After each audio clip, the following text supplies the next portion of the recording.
Şoла телеканалында яңалыклар чыгарылышы исәнмесез, студияда сезне мин Фәрида Сабирҗанова сәламлим. Иңгелек тапшыруның кайбер темалары хакында. Машина йөртүчеләр юллар торышыннан зорлана. Безнең иҗат төркеме шәһәрнең аеруча аварияле урыннарын барлады. Тротуарлар урынына шугалаклар, юллардан җәяүлеләр дә канәгать түгел. Проблема хәл ителерме, хәбәрчебез белеште. Электрон карта һәм браслетлардан башка мәктәпләргә кереп булмаячак, Чаллы укучыларын каникулдан соң үзгәрешләр көтә. Куркынычсыз тәгәрмәч бәйгесенең шәһәр этабы үтте. Яшь инспекторлар белән Гүзәл Шихапова очрашты. 56-нчы мәхәлләдә яшәүчеләрне һәр яктан боз камап алган. Тротуар, балалар мәйданчыгы барысы да шугалакка әйләнгән.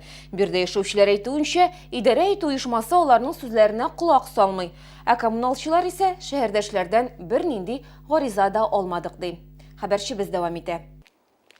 Бирде тәгәрмәч эзләре дә боз булып каткан тротуарга ком сипмәгәннәр. Юл уртасында ук шикыр барлыкка килгән узып баручы машина батып калырга мөмкин. Ишек алдының кояшлы ягындагы тротуар бердән-бер бозсыз урын. Я направляю в школу. Мин мәктәпкә йөрим. Бу боз куркыныч. Мин таеп китеп егылсам, башымны да ярырга мөмкинмен. 56-нчы мәхәлләдәге әлеге проблема хакында торак коммуналь хезмәткәрләренә 2 атналык хәбәр иттек дип бирде яшәүчеләр. Идарә итү оешмасы директорының урынбасары сүзләренә караганда, быздан котылырга акча юклыгы комачаулаган. По территории 56-23, то, что у нас там небольшие. 56-23 йорты янында бераз бозлавык бар. Иртәгә боз вату техникасын чакырттык. Эш 1-2 көнгә сузылырга мөмкин. 44-нчы мәхәлләдә яшәүчеләр дә җәяүлеләр юлында шугалак барлыкка килде ди. Юлдан көн сайын мәктәп укучылары йөри. Балалар бакчасы да якында гына. Егылмас өчен юлны урап узырга кирәк. Батраеп быздан йөрүчеләр җәрәхәт алырга мөмкин. Я могла сломать ногу или руку.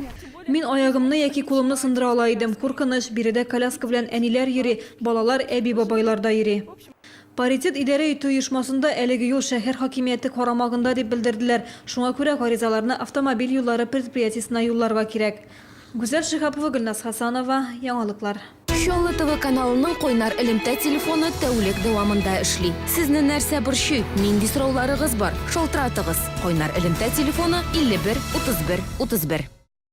Машина йөртүчеләр дә юлларның начар торышыннан зорлана. Чукырлар аркасында шәһәрдәшләр аварияга очрый, машиналары ватыла.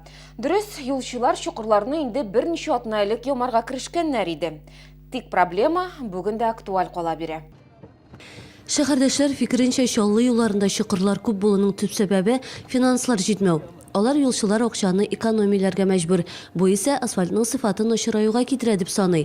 Нәтиҗәдә юлларда чокырлар арта. Чаллы ТВ редакциясының кайнар элемтә телефонына да көн сайын шикаятьләр килә. Бүген машина йөртүчеләр шәһәрдәге иң начар юлларны барлады. Есть хорошие места, есть. Яхшы хәлдәге юлларда начарлары да бар. Шулман һәм Мәскәү проспектларында йөрү бик авыр. Где маленькие проспекты? Кечкенә проспектларда юллар бик начар хәлдә. Бер Тынычлык проспекты гына канәгатьләнерлек. Сөембикә, Шулман проспектлары бигрәк тә чокырлы. В других регионах еще хуже. Вот. Башка төбәкләрдә безгә караганда да начаррак. Әлбәттә, Мәскәү бу исемлеккә керми. Ә менә Удмуртиядә безнең шәһәргә караганда да юллар чокырлырак. Шәһәрдә әлегә авария хәлендәге чокырларны гына ямыйлар. Һава температурасы 5 градустан түбән төшмәгән чиракта гына юлчылар асфальт белән эшләүгә күчәчәк. Иртәнге сәгать 7-дән башлана смена, кичке сәгать 5-кә хәтле ремонт эшләре алып барына. Пока ямочный ремонт, аварийный ямочный ремонт, только зур ямаларны гына ясыйбыз. Капитальный ремонтка инде соңрак көннәр җылынгач. Быел Чаллы юлларын төзекләндерү өчен 1 миллиард сум акча бүленгән. Сумманың төп өлеше Сөембикә проспектын капиталь ремонтлау өчен тотылачак. Әсән Ханова, Гөлназ Хасанова, яңалыклар. Пычрак ишек алды төзексез газон. Төзелеш тәмамланганнан соң еш кына шундый күренешкә тап булабыз. Моның өчен хәтта җәзадан да котылып калалар. Бүген бу хакта җитәкчеләрнең эшлекле дүшәмбе киңәшмәсендә сөйләштеләр. Игътибар төзелеш тармагы белән бәйле башка проблемаларга да юнәлтелде.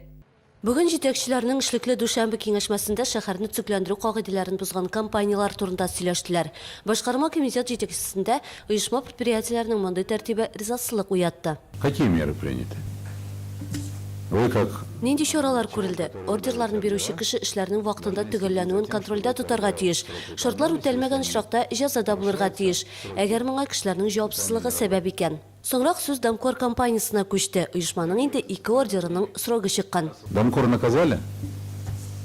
Не наказали. Почему? Контрольлек итүче орган белән 2 арадагы мондый килешү өчен сезгә җәза бирергә кирәк. Ни өчен муниципаль оешма төзелеш эшләренә рөхсәт бирә, ә нәтиҗәләрне контрольдә тотмый? Дамкордан тыш вакыты чыккан ордерлар тагын универсаль төзелеш, бизнес решение, гарант, диаз оешмаларында да бар. Башкарма комитет җитәкчесе тиз арада кимчелекләрне бетерергә күрсәтмә бирде. Ләйсән Ханова, Руслан Ахунов, Яңалыклар. 2 ай дәвамында шәһәрне тәртипкә китерәчәкләр һәр чәршәмбе санитар көн дип игълан ителде. Атнасына 2 тапкыр ПЭК Идел буе экологик оешма чүп-чарны бушлай кабул итәчәк. Барлык оешмалар да чүпне теләсә кая ташламасыннар өчен шулай эшләнә. 18 апрельдә шәһәр күләмендә шимбә өмәсе узачак. Башка еллардан аермалар буларак һәр оешмага уку йортына аерым бер территория бүленеп биреләчәк. Аларның исемлеге инде төзелгән. Желаемые результаты появятся только... Теләгән нәтиҗәләргә шәһәрнең барлык предприятиеләрдә бердәм булып эшкә тотынгач кына ирешеп була. Барлык шәһәрдәшләр дә чалыны чистартуда катнашырга тиеш. Яшелләндерү хуҗалыгы һәм автомобиль юллары предприятиесенең кулы җитмәгән онытылган почмакларны да җыештырырга кирәк. Өмәләр зиратларда да оештырылачак, биредә дә җаваплы оешмаларны билгеләделәр. Өмә 1-2 атнага сузылачак. Апрельнең соңгы шимбәсе хәтер көне дип игълан ителде. Шул укучыларын каникулдан соң үзгәрешләр көтә. 1 апрельдән мәктәпләргә электрон карта һәм браслетлардан башка кирип булмаячак. Уку йортларына турникетлар урнаштыра башладылар инде. Бүген җайланманы 24-нче мәктәпкә дә куйдылар. Биредә балалар өчен 3 кире юлы каралган. Аларның саны һәр мәктәптә төрлечә. Ул укучыларның күпме булуына һәм мәктәп проектына карап билгеләнә. Электрон карталар һәм браслетлар балаларга мәктәпкә керү хукукыннан тыш ашханәдә төшке аш өчен түләү мөмкинлеге бирә.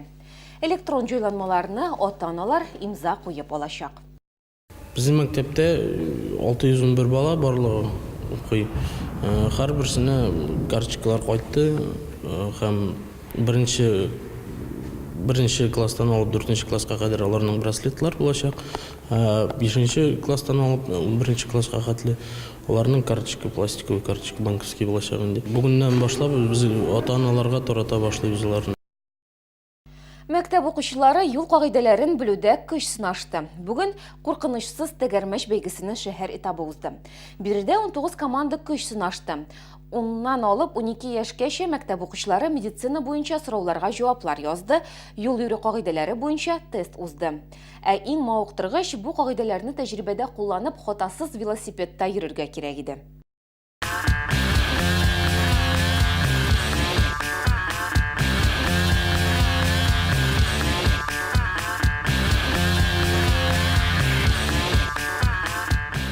Бәйгедә катнашу таныклык алуга имтихан тапшыру белән бер һәр хәрәкәтне ЮХИДИ инспекторы тикшереп тора. Барлык хаталарны теркәп баралар. Укучылар каршылыкларны хатасыз үтәргә, шул ук вакытта юл йөрү кагыйдәләрен дә онытмаска тиеш. Бик тиздән велосипедта йөрү сезоны ачыла. Бәйгедә катнашучылар инде моңа әзер. Миңа ярдәм бирде, мин курыкмыйм. Башта мин курыктым әзгенә һәм бу конкурста мин курыкмадым. Когда я вырасту, я буду ездить на машине. Үскәч мин машина йөртәчәкмен, борылганда фарларны кабызырга кирәклеген беләм инде. Бу бәйгедә катнашу мине игътибарлы булырга өйрәтә. Киләчәктә дә бу белемнәр бик кирәк булачак.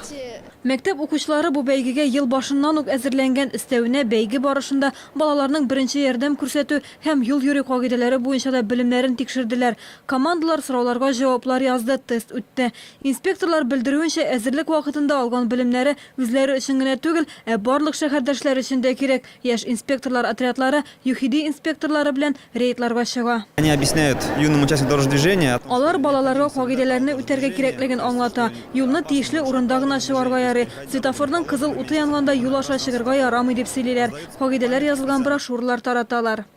Җәен куркынычсыз тәгәрмәч бәйгесенең республика этабы узачак. Татарстанның яшь инспекторлары Чаллыга җыелыр дип көтелә. Җиңүчеләр республика данын Россиядә, аннан соң Европада яклаячак. Гүзәл Шихапова, Дмитрий Рачеев, Яңалыклар.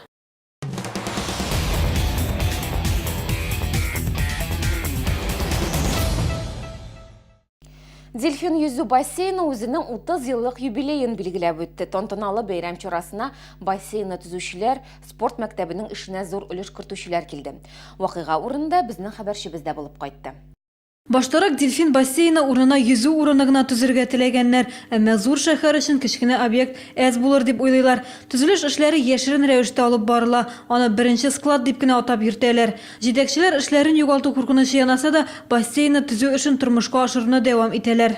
В принципе, наверное, здание это неодушевленное. Бина ул җансыз предмет, әмма аның нигезендә шундый энергия ята, ул хәтта киләчәккә көч өсти, ул үзенең җимешләрен бирә. Дельфин бассейны данлыклы спортчылар тәрбияли. Узган ел Лилия Низамова синхрон йөзү буенча Россия җыелма командасы составына керде. Хәзер ул Европа чемпионы. Лилия Низамова туган көн котлавы җибәрде. Чтобы наш бассейн... Безнең бассейнга йөрүче балалар олимпия чемпионнары дәрәҗәсенә кадәр үсеп җитсен иде. Без һәрвакыт бер-беребезгә ярдәмләшеп торуны телим. Дельфинны юбилее белән котлыйм. 30 ел буе бассейнга килүчеләрне санасаң, бөтен шәһәр кешеләре бирегә 14 тапкыр килгән булып чыга. Бассейн җитәкчелеге гадәти һәм су астында йөзү юнәлешләрен үстерү өстендә эшли. Спортчылар инде милли команда составына керерлек мөмкинлекләргә ия. Гүзәл Шихапова, Константин Величко, Яңалыклар. Шолыда боксчылар лигасының 3-нче сезоны үтте. Оның 2-нче этабында Шолы клубына каршы Казан клубы ярышты.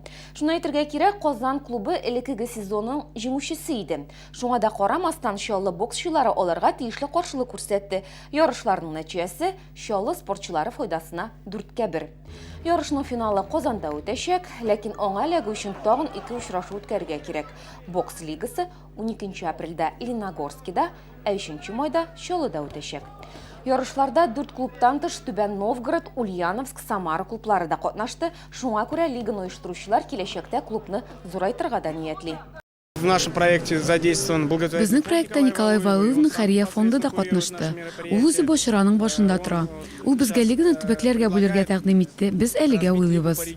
Боксеры очень подготовлены, боксеры есть. Боксерлар әйбәт әзерләнгәннәр, чемпионнар да халыкара көрәшләрдә катнашкан спортчылар да бар. Егетләр өчен үзләрен профессионаллар итеп хис итәр өчен бу яңа старт.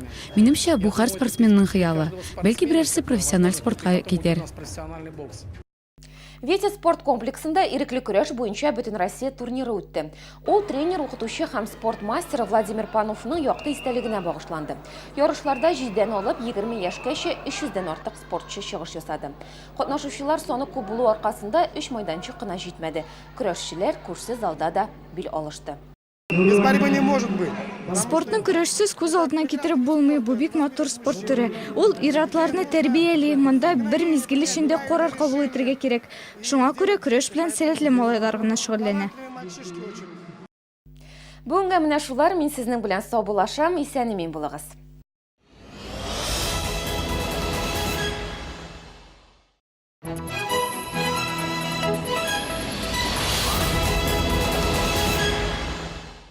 В молодежном центре НУР большая распродажа женского пальто от 2500 до 6000 рублей. Хөрмәтле тамашачылар, 6 апрель 19 сәгатьтә Сара Садыкова исемдәге концертлар залында Татарстанның ат казанган артистлары Артур Мингазов һәм Марат Галимов көтеп калабыз. Белорусская ярмарка и ярмарка товаров из стран ЕАЭС. Снова как раньше, снова по ГОСТу. С 31 марта по 5 апреля в ВЦ Экспо Кама. Вы купили Алмак. Почему? Меня еще в советское время в санатории магнитами лечили. Алмак нужен, чтобы нормально ходить. Внимание! Спешите приобрести Алмак со скидкой 10% только до 5 апреля в социальных аптеках.